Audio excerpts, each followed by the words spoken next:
같습니다.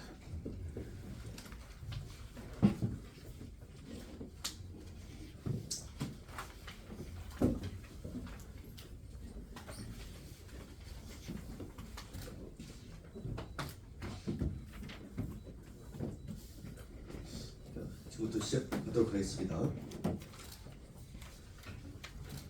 존경하는 세종 시민 여러분, 언론인 여러분, 더불어민주당 세종을 국회의원 강준현 인사 올립니다.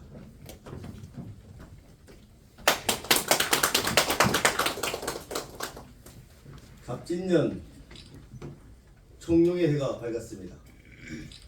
용기와 도전, 풍요를 상징하는 청룡처럼 세종 시민 여러분 모두 하시는 일마다 더 크게 성취하시고 건강과 행복이 가득한 한 해 보내시기를 진심으로 기원합니다. 오늘 저는 다가오는 제22대 국회의원 선거를 맞아 세종시 을 국회의원으로 다시 출마하고자 이 자리에 섰습니다. 제가 세종 시민 여러분께 출마의 뜻을 전하고자 하는 이유는 지난 4년간 세종을 위해 이룩했던 성과들을 당당히 말할 수 있고 앞으로의 4년도 그 누구보다 제대로 해낼 수 있는 사람이란 자신감이 있기 때문입니다.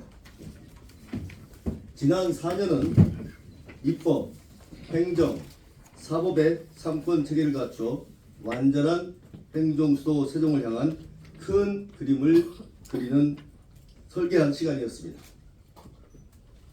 국회 세종의사당을 설치하는 국회법과 세부적인 이행 규정을 담은 규칙안이 국회를 통과하는 쾌거를 이루었습니다.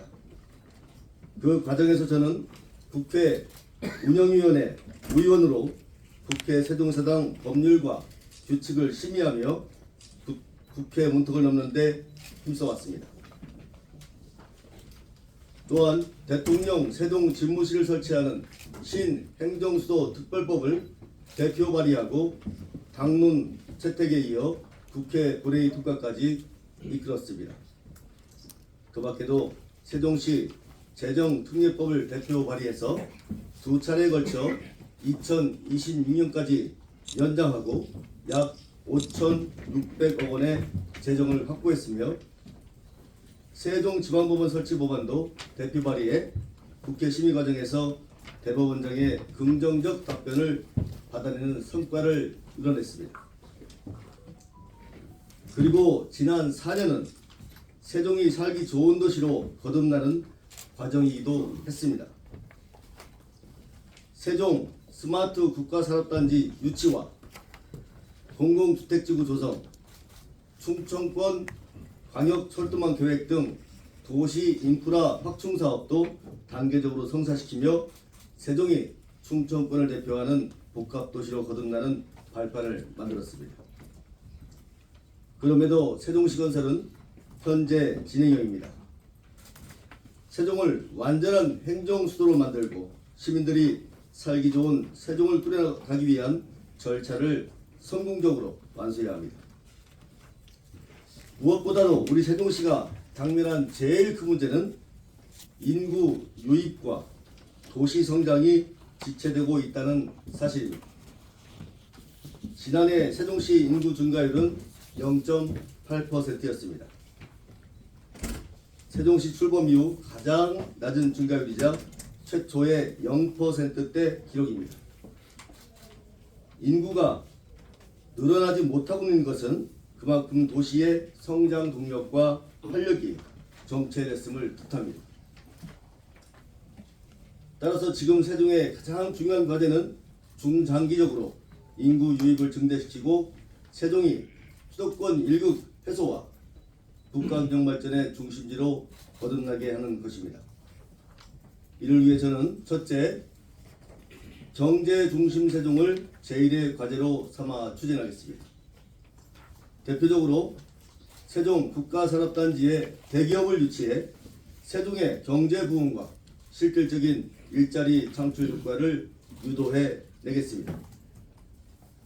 세종의 경제가 살아나야 일자리가 생기고 일자리가 생겨야 더 많은 사람들이 세종으로 찾아올 수 있기 때문입니다. 또한 국가 산단에 재생 에너지를 활용한 생산 기술 체계를 구축해서 아리백이라는 세계 경제의 기조에 부응하고 세종 시민을 위해 친환경적이고 깨끗하게 번영하는 세종만의 특색을 가미하겠습니다. 세종은 수도권과 가까워서 수도권에 집중된 경제 역량을 분산시키기 용이한 지리적 이점과 특별자치시로서 기업에 유리한 혜택을 제공할 수 있는 행정적 기반이 있습니다. 이러한 세종의 강점을 살려 세종 내 산업단지에 IT, 미래차, 바이오헬스, 에너지 등을 비롯한 4차 산업과 신소재 부품 등의 대기업을 유치하기 위해 민간 협력을 적극 강화하겠습니다. 둘째, 순항 중인 행정수도 세종건설이라는 과업 역시 확실히 마무리지어 행정중심 세종을 만들겠습니다. 행정수도 세종 명문화 개원부터 국회 세종의사당 건립위원회 발족과 세부적인 건립사업 이행, 대통령 세종지무실 설계 이행, 세종 지방법원 설치 근거 등 향후 절차를 계속해서 추진하며 필요한 예산 확보와 제도 마련에 더욱 박차를 가하겠습니다. 셋째, 세종이 충청 메가시티 중심으로 도약할 수 있도록 청사진을 제시하고 추진하겠습니다. 이미 사업이 확정되어 진행 중인 세종 청주 고속도로와 세종 안성 고속도로, 충청 광역철도망, 또 산단 내 분야별 대기업 유치로 인한 경제 발전, 그리고 공공주택지구 건립 등으로 정주 여건까지 개선되면 세종은 충청 지역의 경제, 교통, 주거, 문화 기능을 잇는 명실상부한 충청권 메가시티의 중심이 될 수 있습니다. 메가시티 실현을 위한 법적 근거를 마련하고 사업과 협의를 유지하기 위해 지속 가능한 체계를 수립하겠습니다. 이것이 노무현 전 대통령 때부터 시작돼 이해찬 전 대표, 이춘희 전 시장까지 이어진 행정수도 세종, 충청, 초광역권의 거점 도시 세종의 위상을 정립하고 세종을 국가 균형 발전의 선도지역으로 거듭나게 하는 길입니다. 제가 이번 총선에 출마하는 또 다른 중요한 이유는 인생을 바탕내고 대한민국을 후퇴시킨 윤석열 정부를 심판하라는 국민의 뜻을 받들기 위함입니다. 윤석열 대통령의 정치는 한마디로 적대의 정치입니다. 정부의 실정을 비판하고 대안을 제시하는 야당과 언론, 시민사회 등을 윤석열 정부는 반국가 세력, 공산 전체주의라는 사실과도 맞지 않는 기괴한 논리로 매도했습니다. 압수수색과 수사로 탈발줄 밖에 부르는 윤석열식 검찰공화국 독재에 국민들은 고통스럽습니다. 자연스럽게 협치는 실종됐습니다. 집권 2년이 채 되지도 않는 시점인데 윤석열 대통령이 국회를 통과한 법안에 거부권을 행사한 것이 벌써 9건입니다. 이미 최다 거부권 행사자입니다. 그 중에는 김건희 특검과 대장동 50억 클럽 특검도 포함되어 있습니다. 대통령이라는 공적 권력을 사적 이해관계에 따라 남용한 것입니다. 어디에도 공정과 상식은 없습니다. 경제는 어떻습니까? 윤석열 정부 경제에 민생과 상생은 없습니다. 오로지 부자와 이념만 있습니다. 법인세 인하와 주식 양도세 대주주 기준 완화, 금투세 폐지 방침으로 부자 감세에만 열을 올렸습니다. 부자 세금 깎아주는 사이에 지난해 56조 원이 세수 결손이 발생했습니다. 재정 건전성을 논할 자격 자체가 없습니다. 반면 서민경제는 고금리, 고물가, 고환율의 삼중고로 전례 없는 수준의 민생 악화가 이어지고 있습니다. 그럼에도 윤석열 정부는 이렇다 할 대안은 만들지 못하면서 탈중국 같은 그릇된 이념적 경제 방침만 내세웠습니다. 그리고 얻은 결과는 지난해 무역 적자 100억 달러였습니다. 문재인 정부에서 세계 5위까지 갔던 우리나라 무역 수지가 지난해 세계 200위로 추락하는 처참한 성적은 윤석열 정부가 경제에 얼마나 무능한지를 보여줍니다. 윤석열 정부에서 지역 소멸과 국가 붕괴의 위기는 더욱 가속화되고 있습니다.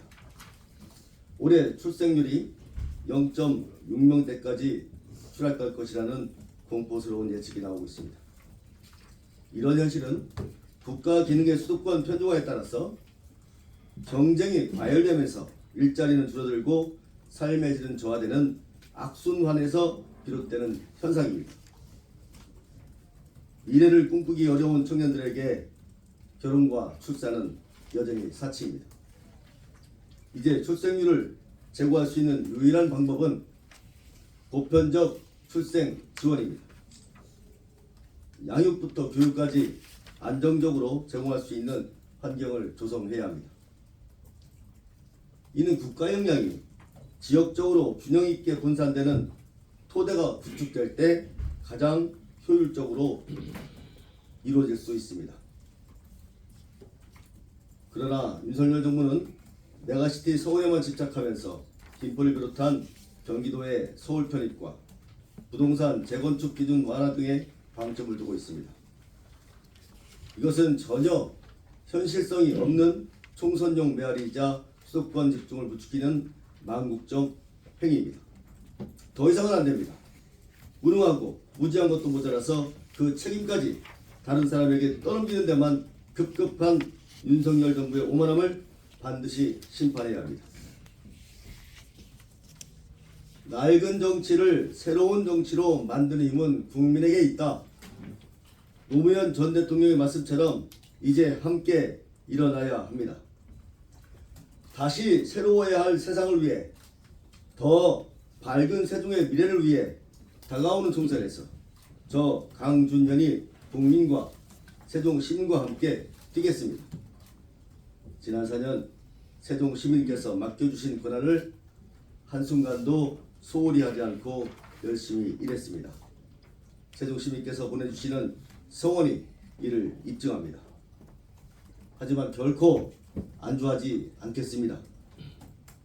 더 겸손한 마음으로 보내주신 기대와 응원에 보답하기 위해 부단히 노력하겠습니다. 윤석열 정부로부터 대한민국을 구하려는 절실함이 있고 정체된 세종을 더욱 전진시키고자 하는 열정이 있는 사람, 진정으로 세종을 사랑하고 항상 우리 세종 사람인 후보 저 강준현이 증명했던 지난날을 봐주시고, 그래서 분명히 펼쳐질 희망찬 앞날을 기대해 주시기 바랍니다. 이번 총선에서 반드시 승리해 세종 시민 여러분과 밝은 내일을 펼쳐 가겠습니다. 고맙습니다.